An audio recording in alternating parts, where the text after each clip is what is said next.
Hello students, how are you all? So let's continue the topic. In the previous video we have seen cooperative society meaning and characteristic. Today we are going to see the advantages and limitation. Advantages means nothing but these are benefits, right? Or it's called positive sides or positive effects of a cooperative society. Let's see the first one, easy formation process. Easy formation process. सबसे पहला जो advantage है cooperative society का क्या है, easy formation, यानी formation का मतलब हम कहेंगे एस्टैब्लिशमेंट या स्टार्ट, बिजनेस का स्टार्ट। कौन से बिजनेस का? कोऑपरेटिव सोसाइटी बिजनेस का स्टार्टअप कैसे कर सकते हैं? बहुत इजीली। कुछ रूल्स रेगुलेशंस गवर्नमेंट ने दिए हैं that we have to follow, और मेंबर्स ऑलरेडी क्या है, हम अनलिमिटेड मेंबर्स ले सकते हैं, शेयर के प्राइस भी कम रखना है, प्रोडक्ट का प्राइस भी कम रखना है, तो गवर्नमेंट अप्रूवल बहुत इजीली हो सकता है। यानी इसमें क्या है, लेंथी प्रोसीजर्स नहीं है। लेंथी प्रोसीजर्स जनरली आपको किस में दिखेंगे? कंपनी में दिखेंगे, पार्टनरशिप में दिखेंगे, जिसमें आपको लेंथी प्रोसीजर्स करने हैं, सारे डॉक्यूमेंट सबमिट करवाने हैं। लेकिन इसमें क्या है, फॉर्मेशन इजी है। सेकेंड है परपेचुअल एग्जिस्टेंस। Perpetual existence. अभी ये कोऑपरेटिव सोसाइटी कैसे एग्जिस्ट करेगी? एग्जिस्ट यानी अस्तित्व में रहेगी। तो परपेचुअल, परपेचुअल का मतलब है एवरलास्टिंग और else long period of time. Long period of time का मतलब ऐसा है कि प्रॉफिट या लॉस या कोई मेंबर चला गया, कोई मेंबर मर गया, तो बिजनेस या कोऑपरेटिव सोसाइटी कभी बंद नहीं होगी। उसका काम तो कैसा रहेगा? परपेचुअली रहेगा। परपेचुअल यानी जो चलता आ रहा है वैसा ही चलेगा, राइट। उसके डायरेक्टर अगर का कुछ पोस्ट है वो हो जाता है, एक्सपायर हो जाते हैं, या डायरेक्टर का पोस्ट वैकेंट होता है, तो उसके लिए पूरा प्लांट बंद नहीं कर सकते। उसको क्या करेंगे, नया डायरेक्टर अपॉइंट करेंगे, राइट। तो इसका एग्जिस्टेंस कैसा है? परपेचुअल, लॉन्ग लास्टिंग तक चलेगा, longer period of time. Third है ओपन मेंबरशिप।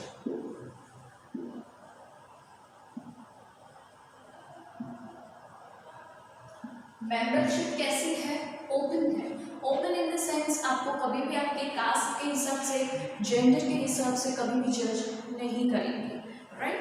उसमें क्या है, those who have common interests, religion, caste, gender और economic condition do not become obstacle। आपकी कोई भी कास्ट, जेंडर, वो कुछ भी ऑब्स्टिकल नहीं रहेगी, आप मेंबर बन सकते हैं इसके cooperative society. Fourth is limited liability of the members. Liability कैसी पे करनी है? लिमिटेड।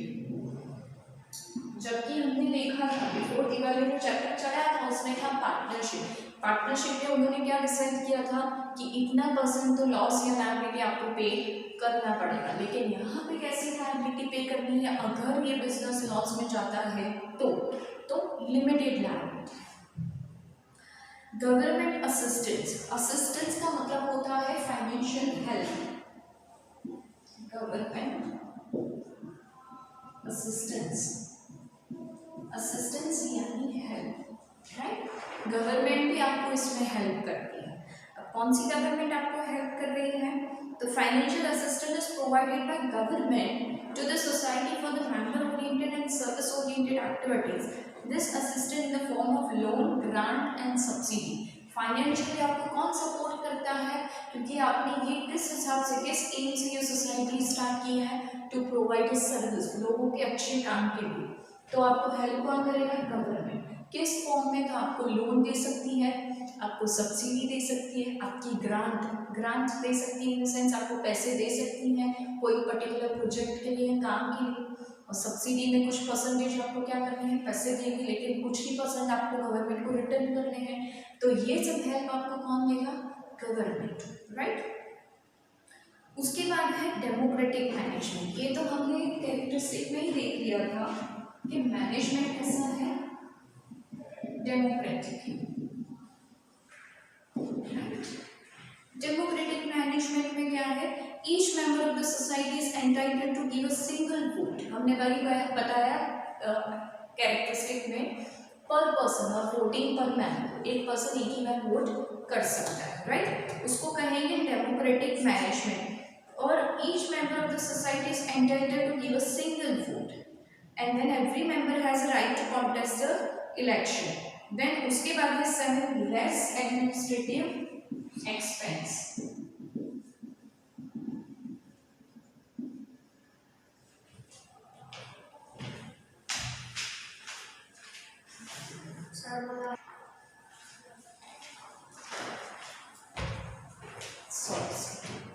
उसके बाद है लेस एडमिनिस्ट्रेटिव एक्सपेंस। एक्सपेंसिव कैसे हमारे एकदम कम होंगे। एडमिनिस्ट्रेटिव एक्सपेंस यानी सोसाइटी को रन करने के एक्सपेंस को हम कहेंगे एडमिनिस्ट्रेटिव एक्सपेंस। उसके बाद है स्पेशल क्लास ऑफ कस्टमर्स।